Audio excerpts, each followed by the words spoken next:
Hi, my name is Mark Bernot. I'm a monetary economist. In this video, I want to talk about the Russian economy, the Russian invincibility of the economy, or it's totally vulnerable.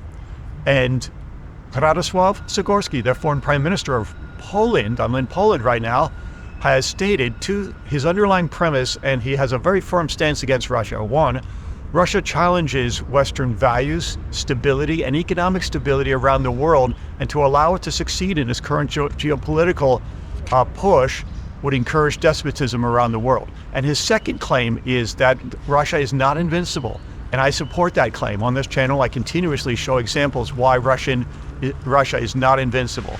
Russia likes to say Russia big, Russia strong, but actually Russia is very weak, and if you drill down to any data, you're going to see this. Right now, the Russian central bank pushed interest rates from 18% to 19%. How does 19% interest rate sound to you? 19% is the favorable rate that at the bank window for, let's say, super banks. But the reality is, if you're going to take a mortgage out, you're talking 20, and if you're talking about credit card rates, you're talking in the 30%. So there's no way that capital formation in a healthy way is occurring in Russia when rates at, let's say, businesses are 20% and consumer spending might face 30% headwind. I know that disposable income has gone down from, it was, if you look at Numbeo data, and that's real user input data, not the aggregate data that they might project to you or you might hear at the IMF or something, it's gone down from 597 to 561, the average person. Now that's the average again. The mode is much lower because you've got a higher incidence of people on pensions earning $200-300 a month, and that's not a lot of money. That doesn't sound like an invincible economy to me. It's skewed, of course, because of the city-state of Moscow skews that, so the average is 561. But the point is, the trend is down. Disposable, and total income spending, personal spending at 561 total income monthly is down. Interest rates are up, and sanctions are increasing.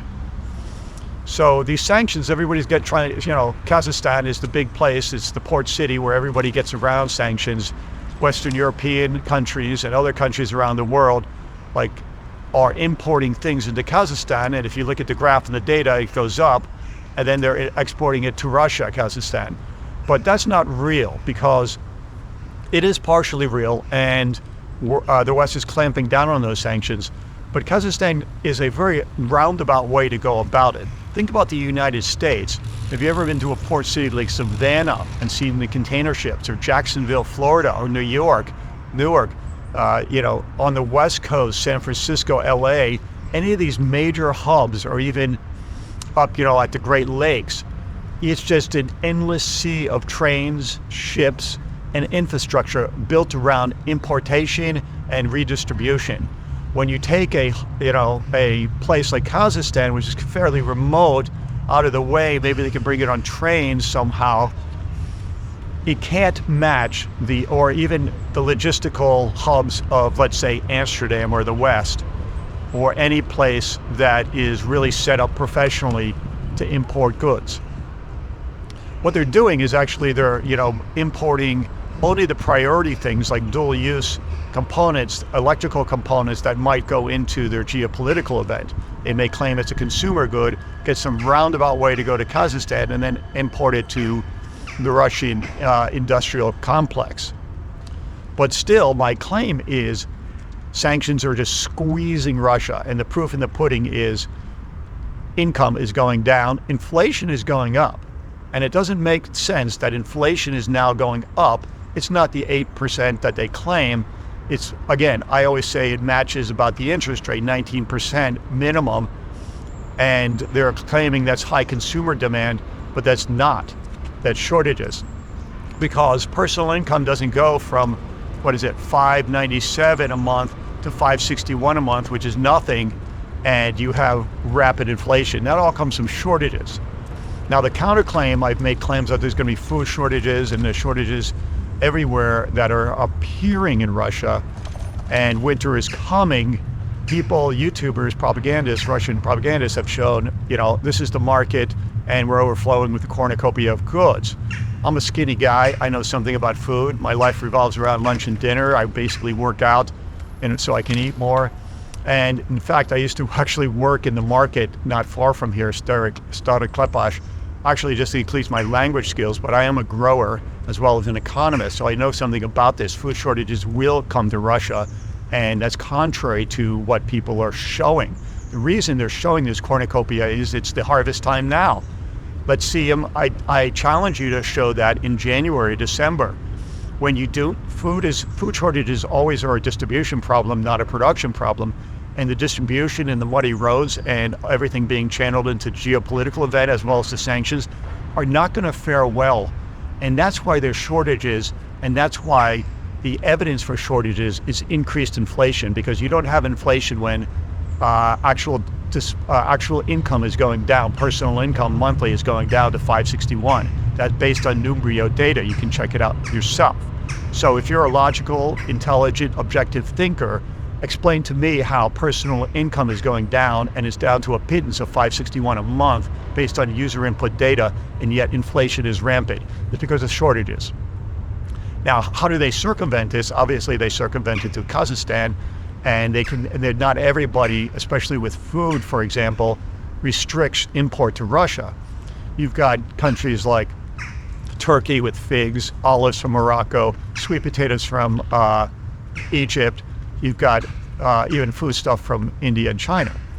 And then it all funnels through Kazakhstan, which seems to be the port of entry. But think about, again, I mentioned Kazakhstan, it's a very remote, far away logistical problem. It's not like I go to Savannah, Georgia in the United States and you see endless amount of container ships, or in Jacksonville, Florida, or any hub, whether it be on the Great Lakes, in New York City or the West Coast of the United States, or Amsterdam or Antwerp, any of the logistical hubs that are real logistical hubs, and then you have a distribution network of trains and high-tech trucks, planes, communications, algorithms that distribute it throughout the US and Europe.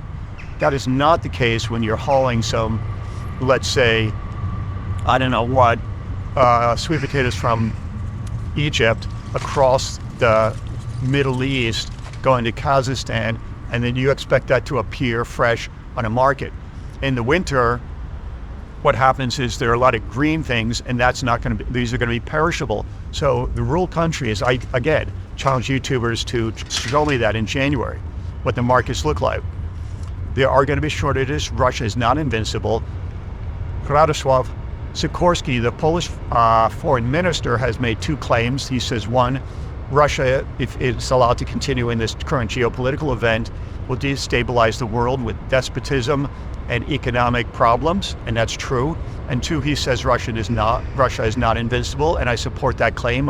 Underlying premise of this channel is to examine the economic issues around the world, geopolitical, and right now I'm looking at Russia. And Russia, I can tell you right now, I back Sikorski's claim that Russia is not invincible in any way, shape, or form, and the economic data is showing that. You hold strong, and you look at this data, you go to Numbeo, you watch it month by month, you listen to the logic and yield to the logic of my arguments that right now it's harvest time and things look great, but winter is coming to Russia, and sanctions are working.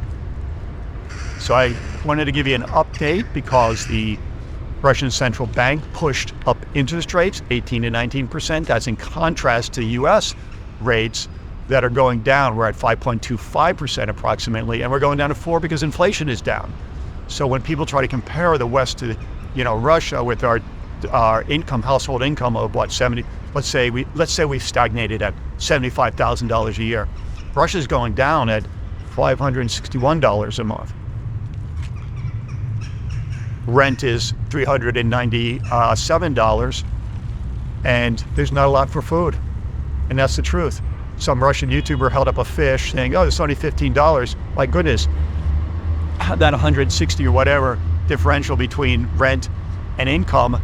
And again, that's the average, not the mode. That's not a lot of wiggle room when you got to pay for everything else too. So that's the state of the Russian economy right now. And let's see what it is in a few months. Let's watch it. Let's track it. We've got data in motion. And don't worry about BRICS. I'll do another story on that. Russia is not invincible. My name is Mark Veernot. I'm a monetary economist. Have a great day. Thank you very much.